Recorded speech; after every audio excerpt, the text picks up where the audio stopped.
And welcome to this very special live edition of Midshore Midday for this Wednesday, 14th day of April 2021. Today, we're combining forces with the Cambridge Community Conversation because today we're very privileged to have former Cambridge Mayor Victoria Jackson-Stanley and former Cambridge City Councilman for Ward 5, Robbie Hanson, with us. They're going to discuss their combined nearly quarter century in public service with Cambridge city government, and we will get to learn from their experiences in office and spend some quality time together with them and you. That's right. You can ask your questions for Victoria Jackson-Stanley and Robbie Hanson in chat in that feature for those of us and you that are following along with us here on the WHCP Facebook and YouTube channels.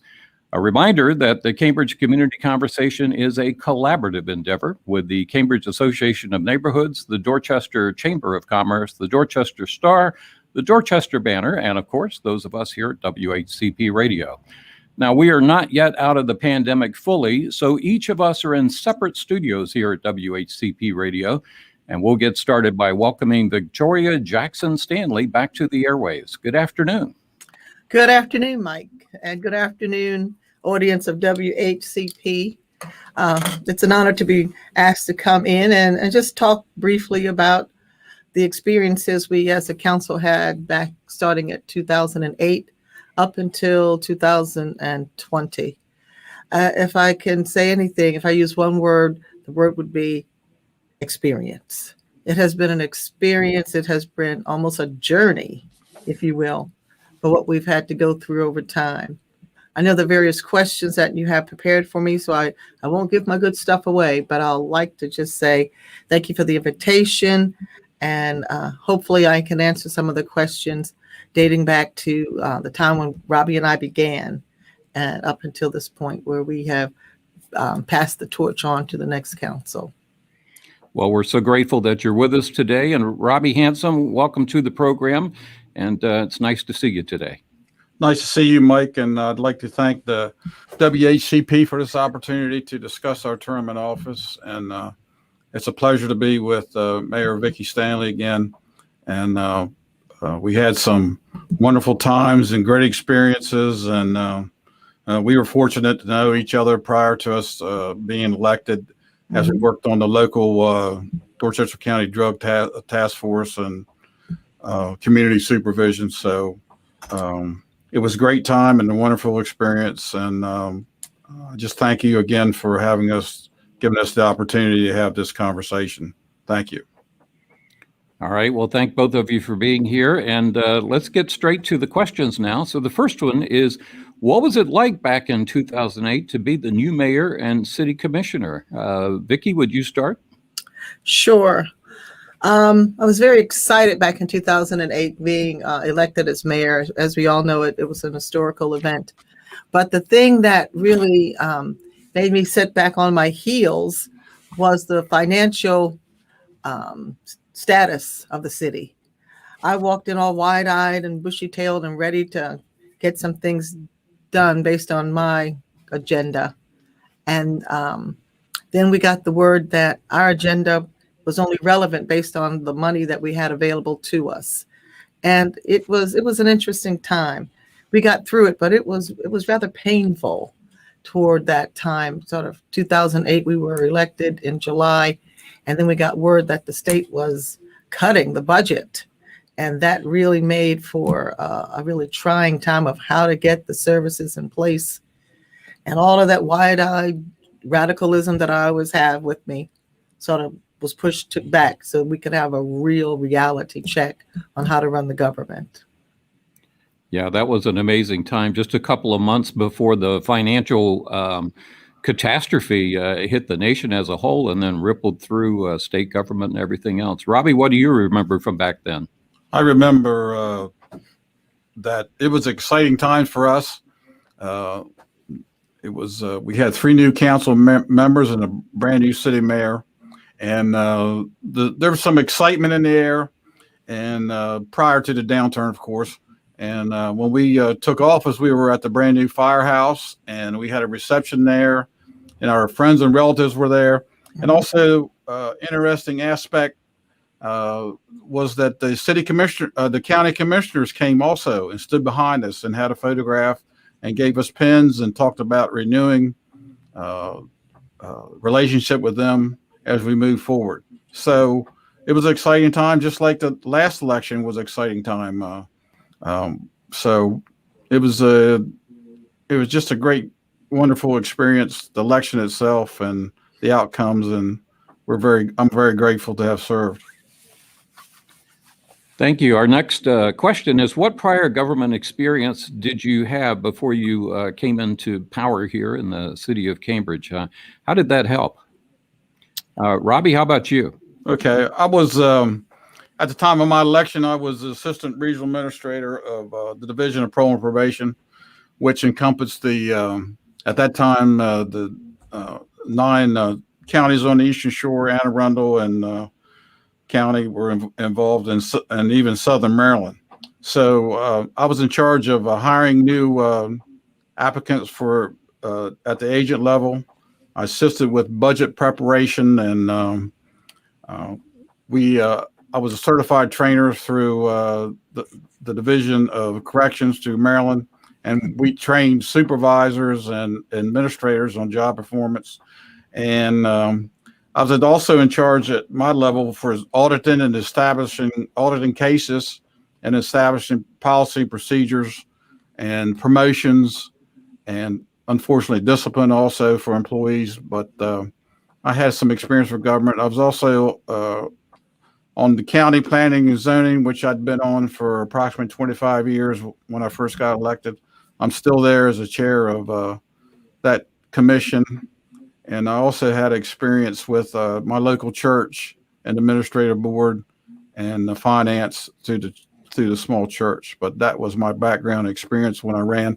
And that's why I was asked to run by a committee of people in the community that knew my experience and knew my work achievements. And that was my experience, and that was my background when I ran for office. Well, that's a wealth of experience. Victoria, how about you? What prior experience did you have in government? Well, as Robbie had alluded to earlier, he and I knew each other through various committees, but I was the Deputy Director of Social Services back in 2008. So I had a wealth of resources available to me as it relates to child welfare services and family investment, food stamps, MA, child support, the whole gamut. I was second in command to the director at that time. And one of the things I learned was that delegation and taking responsibility. If I delegate, I want to be responsible to make sure things are done. In addition to that, I have various administrative positions in my church. And I was also elected to my labor union. Back in that day, it was Maryland Classified Employees Association, where I served various terms back in the 90s. So my experience in local government, meaning social services, working with people in my church, and then working with labor union representatives from across the state, really did help me meld into I hope, a well-rounded administrator for the city. I'm also a sorority person, Delta Sigma Theta Sorority Incorporated, and I was president of my local chapter. And if you've ever been president of a chapter of women, college-educated women who have their own mind and wanting to see things done a certain way, and you have to be the person steering the ship, you learn to be a leader, and you learn to know how to delegate as well as communicate with all levels of people. So I think I have a wealth of experience dating back many, many years in government, in my church, and in the labor union sector. That sounds like a very rich and varied experience for both of you that I'm sure helps you a lot in getting things oriented there. So what were the major issues facing the city that you addressed initially in your campaign? We understand that things changed a lot, but what had you campaigned on as I guess basically your platforms for what you wanted to work on getting done? Victoria, could you take this one first? Sure. I also had a group of people who said, Vicki, run for office. You can do this. You can do it. And my platform really dealt with civility in government. The turmoil and tension that I witnessed in the city of Cambridge government at the time really concerned me. So I knew as a person who could bring people together to work, that was the major platform. And then as I looked deeper into the government of Cambridge, one of the things I knew we had to do was to really look at how to bring in economic development, how to bring in business, how to redevelop the waterfront and have it make money for us. And also to look at the Pine Street corridor, housing specifically. There were lots of little things that made up for a massive organization. And when I took the office of mayor, had absolutely no clue, none, zero, that the financial state of Cambridge was dismal. So once we got in office, we had to do things to really continue providing services to the community. And that became the platform I hung my hat on, how to continue services, tighten our budget, and service the people of the community with dignity and worth. Robbie Hanson, how about you? My the group that contacted me about running for office, their primary concern was the runaway spending that the city was doing, and the continual raising the taxes that had us as one of the largest tax cities of the state of Maryland. So I ran on that, and it needed to be taken under control. And I had advice from people outside of the government, and even in my own position with the state. You cannot do programs or do projects unless you have a funding source. And even though raising taxes is a funding source, that's not a good funding source. That's not what you want to do to your populace, is continually raise taxes. So I ran on that platform, and we need to get control of our spending. We had several large projects going on that had just been recently done. We had a huge bond service that we owed money to, and the spending had just gone out of sight. Also, public safety. I had worked with the chief, of course, and the sheriff in my line as the public safety. So it was important to me that we continued to provide public safety to our community, and the rental houses that were coming into disrepair.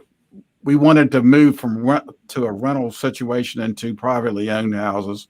Therefore, you're adding to the tax base, and these are the issues that I ran on, and this is what they accepted, and this is how we started out. So during your first term, what economic matters did you have to address, and how did you go about that? Robbie Hanson, I see you smiling, so we'll let you get started. Well, we had a budget. Of course, the budget's prepared by the previous council, and we were set to go, and everything was in place. And then we have the downturn of 2008, which resulted in us losing our highway user fund, which were almost $1 million taken out of our budget. It was $900-some thousand. Mm-hmm. And we had to hurry up and take action because we didn't have the money, and we didn't want to take out of a reserve to do that, which we have to keep money in the reserve in case of catastrophic issues. Even though this was somewhat of a catastrophic issue, we pressed forward.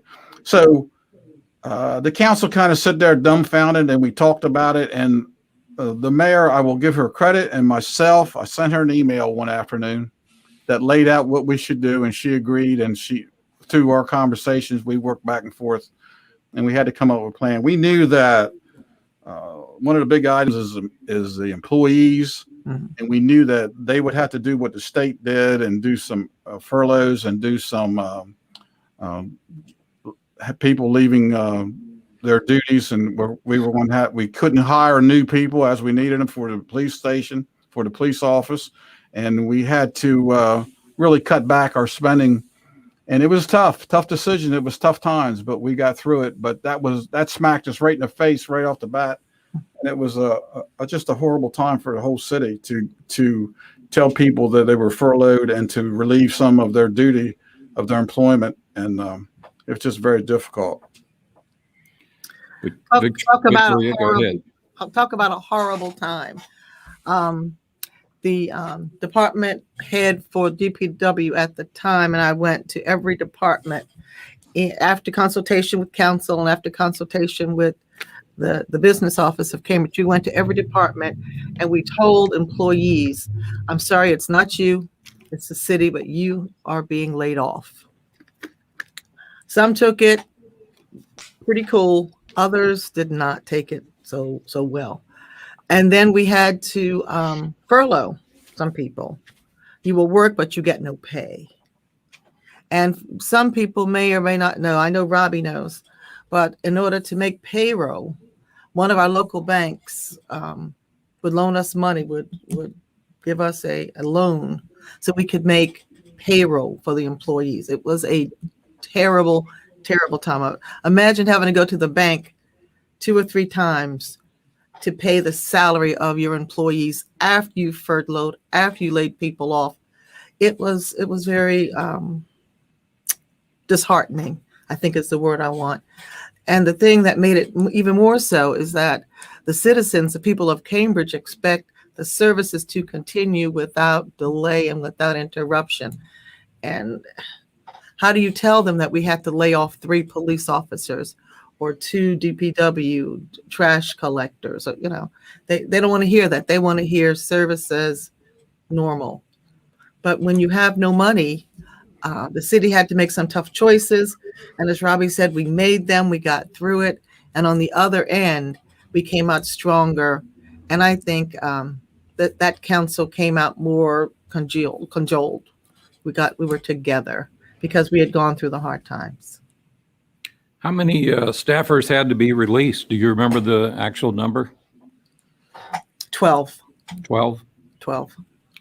Over we time, also- did those positions wind up being replaced as times got better? No. No. That's why we have a shortage with the police department and DPW. You know, every department took a hit, either pretty large or not so large, but we were all in this together. Oh, and I forgot to mention, Robbie is too much of a gentleman to mention that I convinced the council at the time to voluntarily give back some of our salary so we could all be in this together. So we gave up our salary. I don't remember how much we agreed to, but Robbie, you remember everyone agreed that we would give up part of our salary to show solidarity with our staff.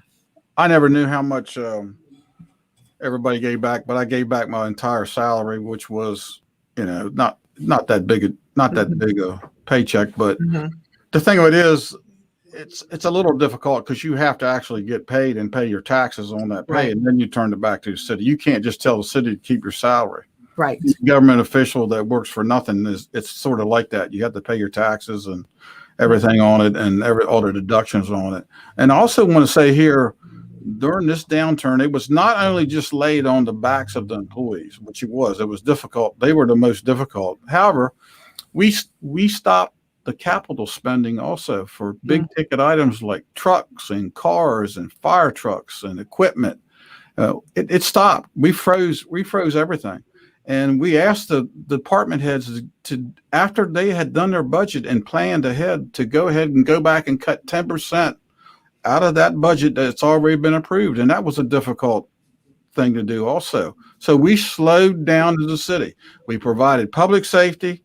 The chief of police and his staff worked out schedules and duties so that everything was covered. And we got essential stuff to the fire department. But other than that, we were slowed down and we were locked down, and it was just a difficult time. It's hard to tell somebody riding around in a 15-year-old pickup you're not getting the new one. It's hard to tell people that. And the equipment, I think we even had an issue with the salt, and we just prayed that we didn't have blizzards and snow. We couldn't even get our salt and the replacement of the plows for the plow trucks. So that's what you're looking at when you have a downturn like this. Mhm. Well, Victoria, you talked about having to go to the bank and actually get, I guess, a bridge loan, a revolving loan of some sort to meet payroll. So what debt had the city committed itself to prior to the two of you going on to city council? Victoria, do you remember those details? Prior to us going into council, I don't want to lock myself in, but I do remember that on the table was purchasing new fire truck. What do you call it? A fireboat. Mm-hmm. New trucks for DPW and other electronic equipment for the IT staff, things like that, and pay raises, salary increases. But all of that was thrown out the window because we could not live up to the expectation that the prior council had set for us. It was just not possible to do. Robbie, you remember something different? Yes, a couple of things. Our bond service was extremely high because of the public safety building that had just been built. Mm-hmm. And we had two other huge debt issues, and one was a marina, and the other one was a sewer separation system that they'd already started and got bonds for the West End area, Ward 1. And when we walked in, that was all in place. They were making payments on the bonds for those, and then when we got hit with it, we really had to focus on continuing to pay them down because we couldn't ask out of that situation, and we continued to pay them down all during 2008, 2009, 2010 until we got back up on our feet. So we had a huge debt service, bond service for those three big major items. I'll mention here that for those of you following along on Facebook and YouTube at home, feel free to ask your questions in chat, and we'll see just how many we can get to. So our next question that we've got for you guys is, could you explain how those loans factor? Well, I guess you really talked about the loans already.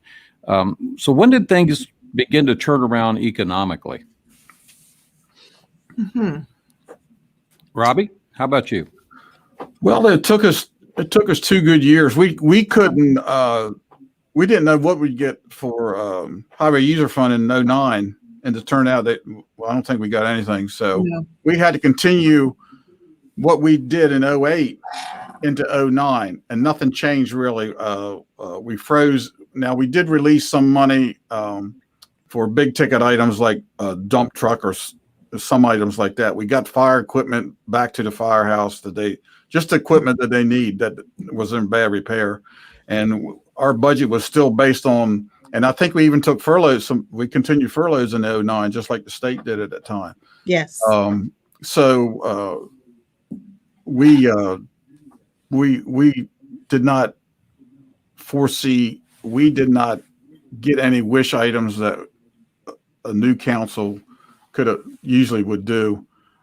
We continued on, and about 2010 is when we started to plan ahead a little bit and work out this thing. I think we got a little teeny bit of highway user fund back then, and it never actually got to the level we were getting before until the past year, just the 2020 and 2019, where we got the funds back that we had got before, and local municipalities rely on them. I mean, we really rely on them. So we saw some upturn in 2010, and we started to move forward and do long range planning then. Right. As things began to turn around, were the people on furlough ever made whole for the time that they had to take off? Well, they weren't made whole.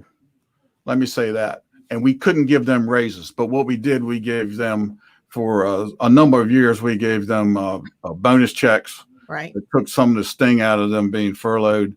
And we did that continuing up to the time that we were able to give them actual pay raises, which was in our second term. So we did give them like just cut a check, like for, I forget the amounts now, but up to $1,000 per person, just to have a bonus check and just to have extra money. So yeah, to answer your very straight question, it didn't really start turning around financially until 2012, when we were exiting our first term and moving to our second. That's what Robbie was describing.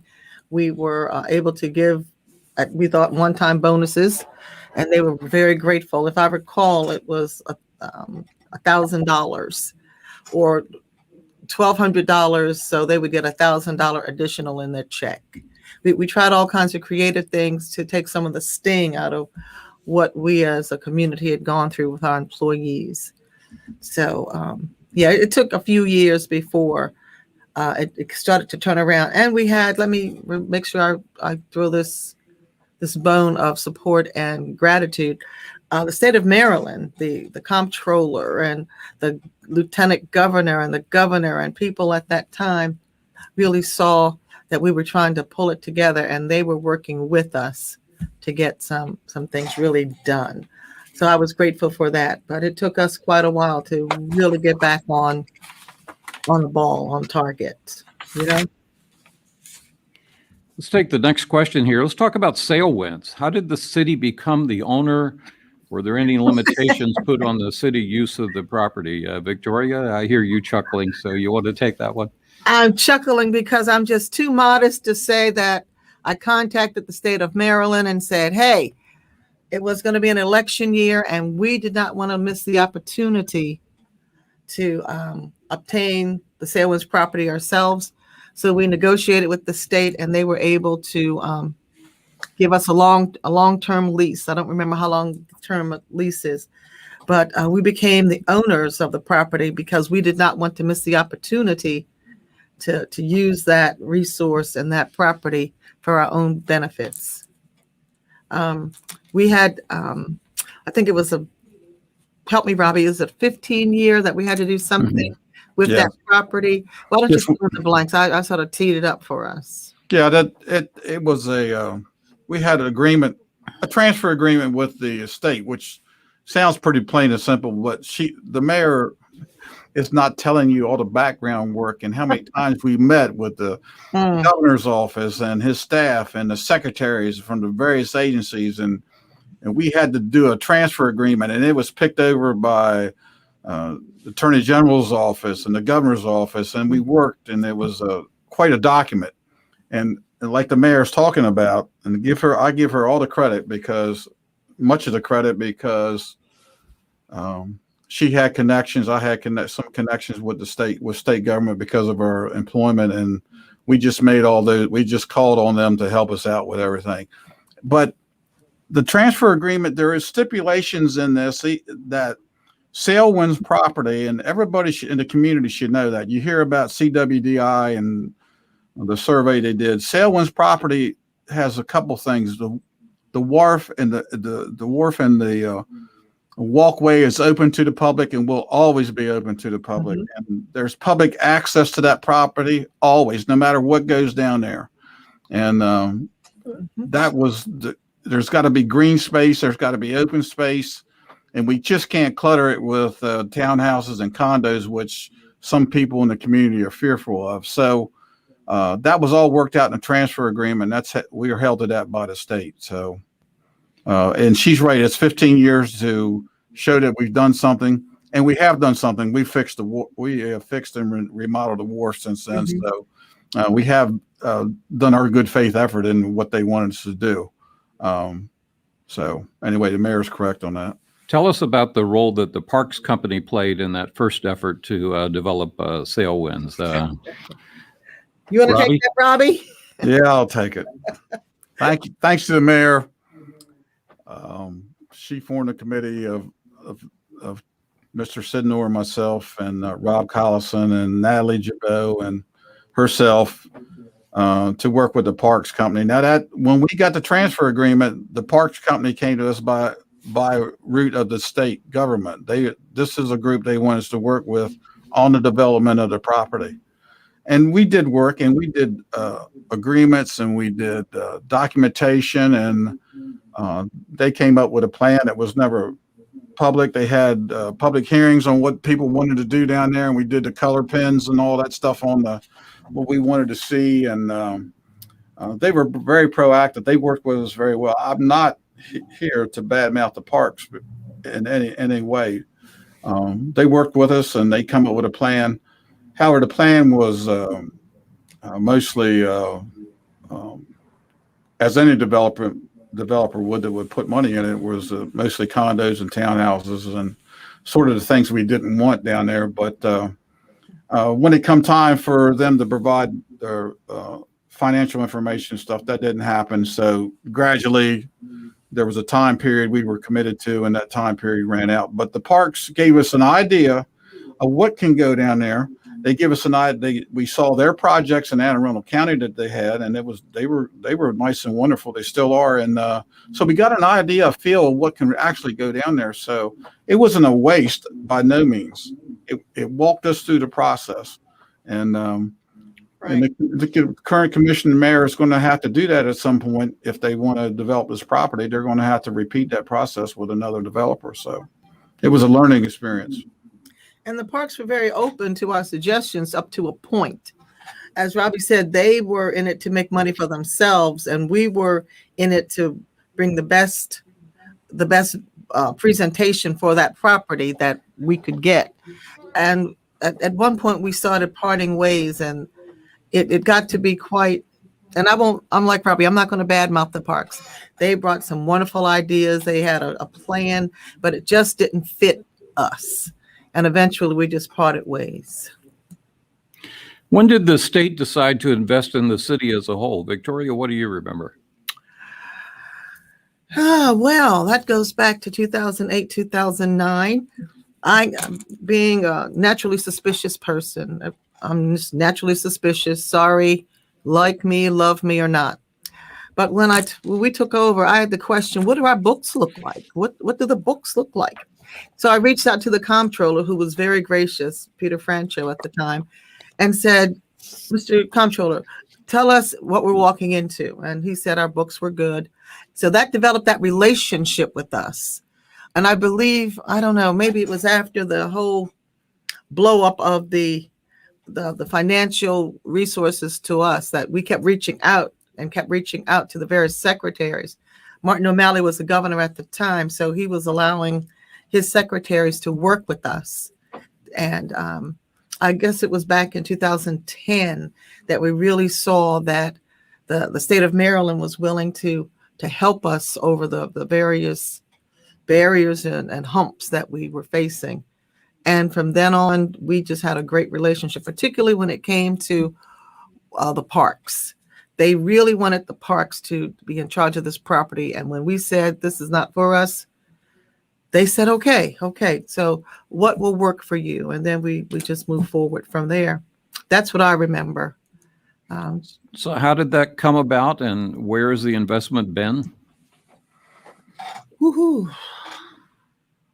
We've gotten investments for the wharf. We've gotten investments for the Maces Lane project on Maces Lane. This is the big picture. We've gotten funding and investment in the Maces Lane corridor. I've forgotten something. I just Well, we got the packing house and the packing house. Thank you. And the fire department, but the packing house was another big issue. Private people came in and said, this is what we want to do there. And things just kept going and going and going and going. It came about because we actively pushed. And we were not afraid to ask for assistance. You know, I like to tell the joke, and this is a joke. Robbie and Mr. Sidnor will understand the joke, so please don't take this as an actual. Robbie's laughing. They would send me to Annapolis, and I would tell them, look, I'm tired of you guys pimping me out. They would send me to Annapolis to meet with the comptroller, to meet with the secretary of this department or that department. And the relationship that we were able to develop for Cambridge moved forward. That pimping me out is what I like to say. It makes Robbie and Mr. Sidnor laugh, but it worked. It worked that we were able to get some resources that otherwise we may not have been, available to receive. They knew you could deliver, that you were the closer, huh? Maybe I was the closer. I hadn't thought of it quite in those terms. Uh-huh. But Robbie, how would you characterize all that? Well, she's exactly right. The mayor's is exactly right. She went on Friday afternoons up to the legislature back in the governor's office back in where they do the press conference and stuff, and she would stand there and talk about Cambridge and to the Board of Estimates and all that, and that's how things got going. We made a connection at our very first MML conference with the secretaries.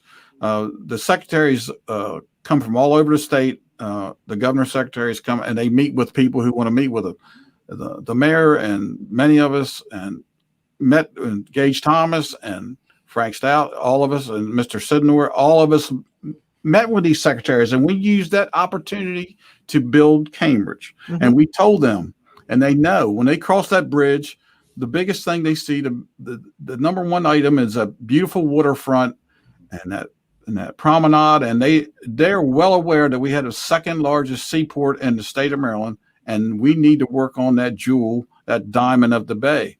So we had that. That was our jumping off point. And when they saw that these commissioners were interested in moving Cambridge forward, they were interested in moving Cambridge forward. Right. And the mayor talked about Governor O'Malley himself and his secretaries came down and looked at High Street and Pine Street, and they wanted to have, to bring the quality of life up in that area, because that only will reinforce what we do on the waterfront. So they spent a lot of time, a lot of interest there. What was that first program called, Mayor, that O'Malley had about the planning of the green space? And anyway, he came and planted trees himself in front of Wall Church and oh yes, at a press conference. That was a big project, and he started it. The first in the state was here in Cambridge, and he started it there. So that's how we got this ball rolling. That's how we got Sailwinds on the map, and that's how we started with the transfer agreement with his administration. Mike, we were relentless to always be in a secretary's face. Governor Hogan, same thing. O'Malley started with us. Hogan has been a doll baby, as I like to say, who has also supported us. I don't want to forget that we were working with Santo Grande as he was working toward the multi-generational center. That was a big thing. Robbie alluded to it, but historic High Street, we were the commissioners that got that done over. It was really bumpy. I call it bumpity top ride by the don't ask me, I don't use fancy words, but we got that done, and it's been a jewel.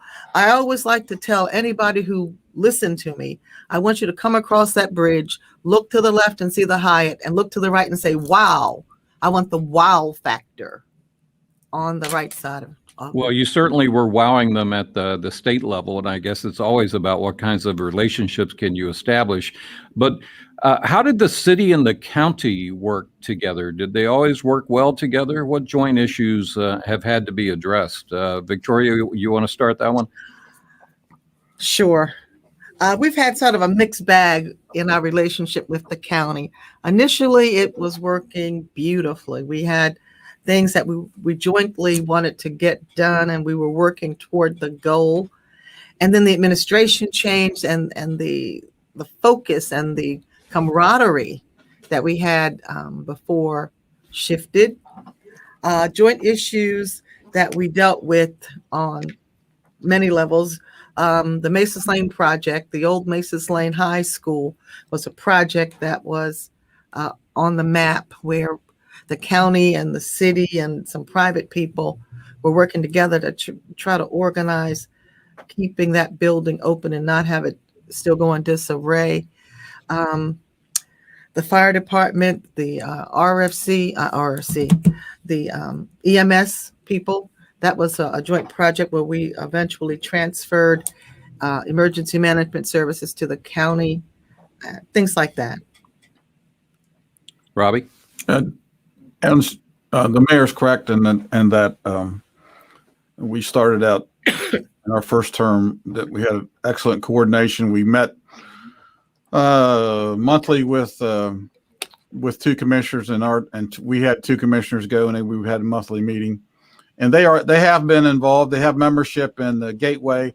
They have membership in the Sailwinds, what we did there, although they weren't involved with the transfer agreement, whatever, but they've always had a foot in the door, and they're always involved with what we're doing in Sailwinds and Factory F and Cannery Ray. They've been involved with that project. So I'm not going to say it could be better.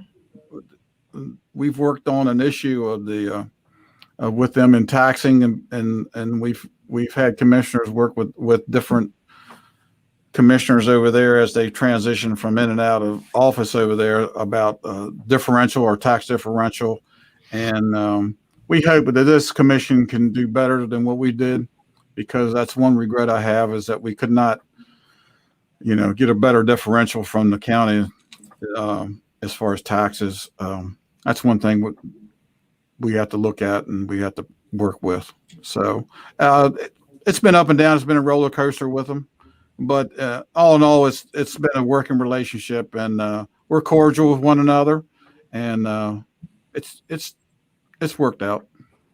Well, let's talk about one of the big items that took place in your tenure, and that was the transition to a city manager form of government. Robbie, do you want to start on that one? Yeah, I'll start. Midway through our second term, we had a group of individuals approach us talking about changing the charter to the city manager. We had form of government. Our budget was getting larger, and we need better control over it. And so individuals, along with myself and another commissioner, worked on the charter and came up with a charter plan that would have the city manager. Now, there was some opposition to this, some opposition to this, but when it was all drawn up and passed and discussed, and we had public hearings on it, and it was passed by the city council with a 4-to-1 measure. So even though there was some opposition in the community, there was overall the majority of the people of Cambridge wanted this charter change. I will say too that the state looked upon this, and MML looked upon this and gave us some information on how to go about doing this. So we had some support from the state on doing this, and I think with our strong mayor, with Victoria, our mayor, and the charter change, it went hand in hand. It's total cooperation there, and the state enjoyed it, and I think they enjoyed the fact that we went to the city manager, and it sort of influenced them to help us out a little bit better. I think that's my recollection. That's my Victoria, what do you remember from that big event? Robbie is telling absolutely as it was, even from my perspective. The bottom line was the people were back and forth about the need for a city manager, but the council at the time, I think it was the 2012, 2016 council that just voted that we would have a city manager approach of government. And we've been going that way ever since. Now, how do you view it now versus when it was starting out? Did your view of it change any? Victoria, let's start with you. Did my view of city manager form of government change? Yes, right. Did you view it one way initially, and then your position evolve? Mike, my opposition, and I was on record saying I opposed this without it going to referendum, had nothing to do with the city manager form of government. We had been a strong mayor or a weak mayor council form of government for generations, and to change it based on the council's decision, I wasn't for it. But when the decision was made, it was made. I'm not going to hold a burning torch saying, no, this is not going to work. I'm going to support the team approach. The decision was made. We're moving forward. Our first city manager was fantastic. We were very lucky to have her. This current city manager is fantastic. And they all are different stripes and different strength, but they have done what's good for Cambridge. So I haven't really changed. It's all about Cambridge for me. Right. Robbie, how about you? I feel the same way.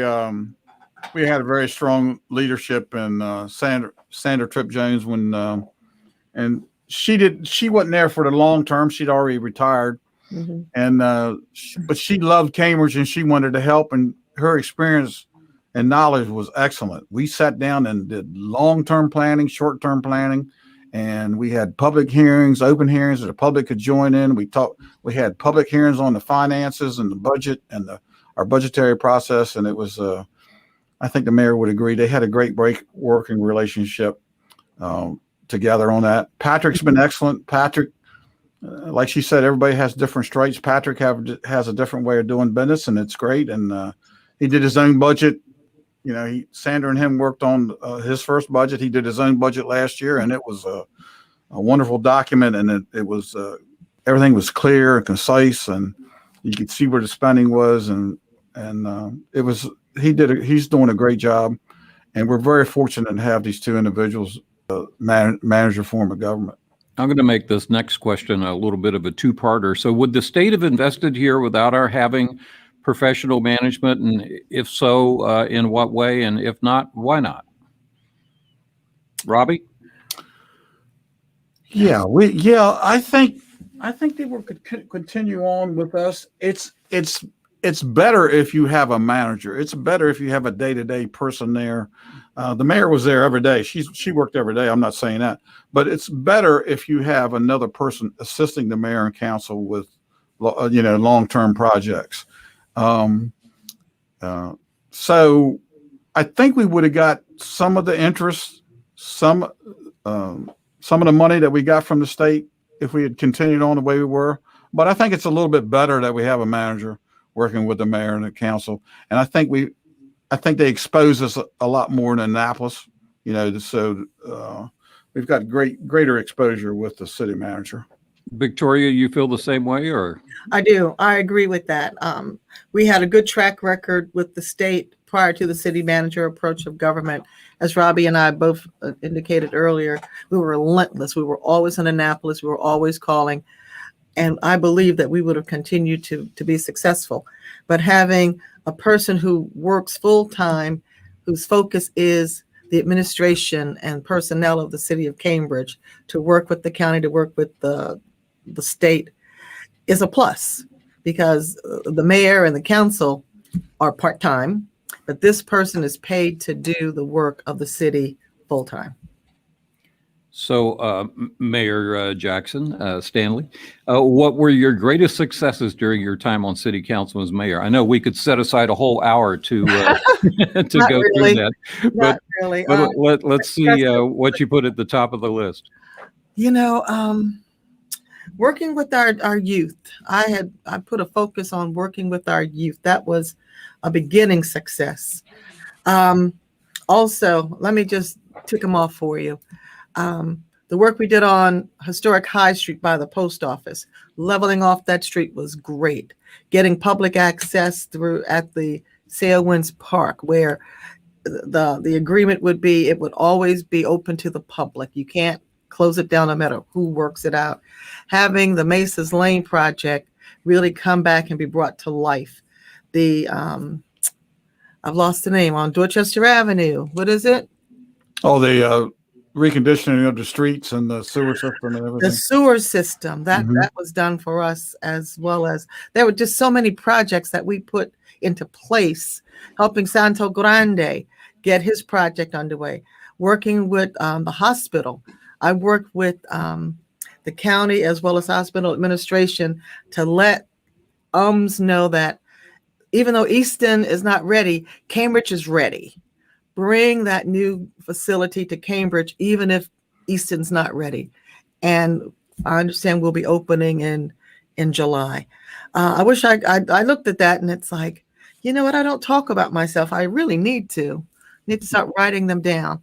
But it's about family. It's about dignity. It's about credentialing, the work we do. And it's about relationship building. We have a good relationship with the state of Maryland. And I attribute that to what we, Mr. Hanson, and our council at the time did to bring that to reality. Robbie, what's on your list? Well, the same items that the mayor had, and I will say probably number one is the charter change and city manager. Mm. Number two would probably be Sailwinds. I don't have any order of these things, but I want to bring up a couple things that she didn't mention, and one is Charlie Fairchild and his family coming to Cambridge, and my gosh, just working over there at the shopping center and the work he's doing with the new emergency center. We were told by University of Maryland quite a while ago that this hospital was coming down. It cannot stand. It is insufficient, and they're losing beds. Of course, the state's losing beds all the time. So we've got, the other part was on us, although University of Maryland is working with Charlie Fairchild. These types of things are, huge success stories. You can't take away the Factory F and the partnership we have with Cross Street Partners and the Land Conservancy Group. Mm-hmm. It's wonderful. I mean, it's the city and county been involved with this project. I just want to. There's so many that we did. Eagle Man, Iron Man. Ah, yeah. We that's increased under our watch. Although they were starting out very beginning, it was very, very small. We've made it into a major attraction and a major spot on the race circuit. So those are big. Those are big things. Macy's Lane. A huge thing is High Street, and our networking and our coordination with Habitat for Humanity and the houses that are going up there. They're wonderful, and not only are they nice housing, but it gets the individuals into land ownership, home ownership, and paying taxes and getting on the tax roll and having great employment to sustain that. It all fits together. It's a big picture, and that's what we work for. And our economic development, Main Street is huge. I mean, when we got there was a couple little restaurants there going on, and and it's boomed into a location to come to eat. People from St. Michael's, Oxford, Easton come to Cambridge to eat. And even though we are in the middle of a pandemic, they are getting by. They're not thriving, but they're getting by, and we're glad they stayed with us. And we're there. We were there to help them all along, and we volunteered and we worked, and we did everything we could for those people. And I'm just glad that they stuck with us and they're staying here. So I'm sure the crowd showing up again. Mm-hmm. Yeah. May I add one more thing for accomplishments? Please. One of the things that, as Robbie was talking, I thought about was that we had lots of publicity from notable persons. I remember Tom Brokaw from NBC News coming here, doing the Route 50 route from Ocean City to Sacramento. And he used Cambridge as a beginning point because Ocean City, what do you see in Ocean City? But the question he gave me, and I remember hearing that, which goes into this next question. If I come back 5 years from now, Mayor, he said, what will I see on these corners? What do you want to see? And I said, I want to see a shop here and a shop there, and the stores filling in the different places. And it was across from Jimmy and Sook's that he was referring to. And if you think about it, look at the shops that are there. That was a challenge, but because we got public recognition for the work we were doing, things were coming into place. I'm very proud of that type of thing. Well, as our time is winding down here, let's touch on what you consider to be the greatest challenges that you had to wrestle with on City Council and as Mayor, Mayor Stanley. Not being able to get everything done I wanted to get done was the challenge. I wanted to bring more businesses into our community, Main Street, as well as businesses on Pine Street, as well as businesses on Poplar Street, bringing in more economic development resources.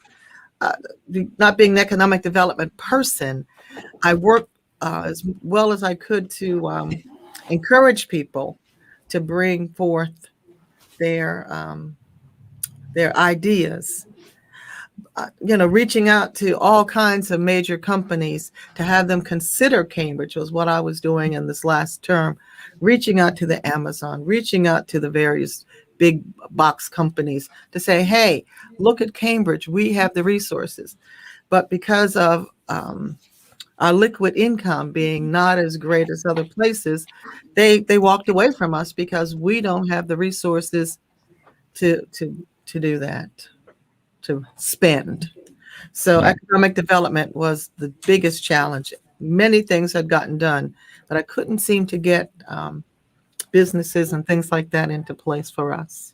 Robbie, is that your take as well? Yes, yeah, it's she's exactly right. Economic development. We have we along with the county, we have the industrial park out there that we're waiting to get. We have an incubator out there, and we're starting that process. We need to do more.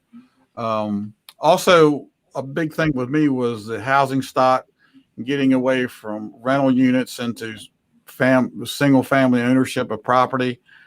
We made some concessions. We give people tax breaks for seniors coming in the city and buying houses first time. So that worked really well. That needs to be increased. I know the new council is looking at that also. And public safety and crime, always an issue. During my term, we did community supervision. We got out in the streets. We have a substation on Pine Street, and it's always an issue when these terrible crimes happen. And we just try to hold the city together. And the police are changing, constantly changing. We did do a major concept when I was in office, and that we joined a task force with the sheriff's office, Maryland State Police, the fire marshal, and also that when we have a major drug events in the city, drug bust or high crime issue in the city, it's not just the sheriff's office and the state police coming without us. We're involved with it too. So we have membership in the task force. Okay, Robbie, we've got only about 2 minutes left, so this is an important one we'd like to sort of tie the ribbons on, and that is, what lessons from your years as mayor on city council would you like to share with the community? What are the big lessons that you come away you'd like to take about a minute each? Mayor Stanley? The question is an excellent question, because there are lessons that you can learn on many levels. The lesson I learned was that you can't do this alone. You've got to include as many partners as possible to get things done. Many hands make for light work. If I could have done it again, I would have maintained those ward meetings where each ward commissioner would meet with his public and talk to them and listen to them and get their thoughts of how to handle the issues from their perspective. Many hands make for light work. So if I had to do it over, I would have not just let the ward-wide meetings die on the vine. I would have insisted that we continue. Robbie, how about you? Continue to help your constituency in that when they always, I would tell the new council, when somebody calls you from your ward or even another ward of the city, always call them back. Make sure you call them back and follow up with their concerns and their problems. I got my greatest reward from helping people. A lady called and said her tree was down in her yard from a heavy wind damage, and she has no way of getting out of her yard even to get to work. And myself and a couple people went over and cut her tree up and cut the limbs up, and the city came and picked them up right away. And things like that. The sewer backups, sewer drain problems, parking issues, and noise issues. These are all things that you get calls on. So I always made it a point to follow up on them and call the people back right away and take care of the issues. So that's what I asked this new council to do too. Don't lose track of what they're there for. They're there for the people that voted them in office. I hear you both saying it's all about the constituents. So with that, we've come to the end of this very special edition of Midshore Midday and the Cambridge Community Conversations. Our deepest thanks to Mayor Victoria Jackson-Stanley and Commissioner Robbie Hanson for graciously responding to our request to make themselves available so that the community could have this occasion to listen to their combined words of wisdom, and for us to frankly thank them for their many years of great service here to the Cambridge community. This program will be rebroadcast this coming Sunday at 1 p.m. right here on 101.5 WHCP Radio, as well as being permanently archived on the WHCP Facebook and YouTube video channels. Don't forget that the first Wednesday of each month, you can tune in right here at high noon for Town Hall, which features our current mayor and rotation of 2 commissioners discussing topics of importance to the city of Cambridge. Thanks for listening and viewing. Midshore Midday returns tomorrow in its usual form, again at high noon, right here on 101.5 WHCP Radio. Okay.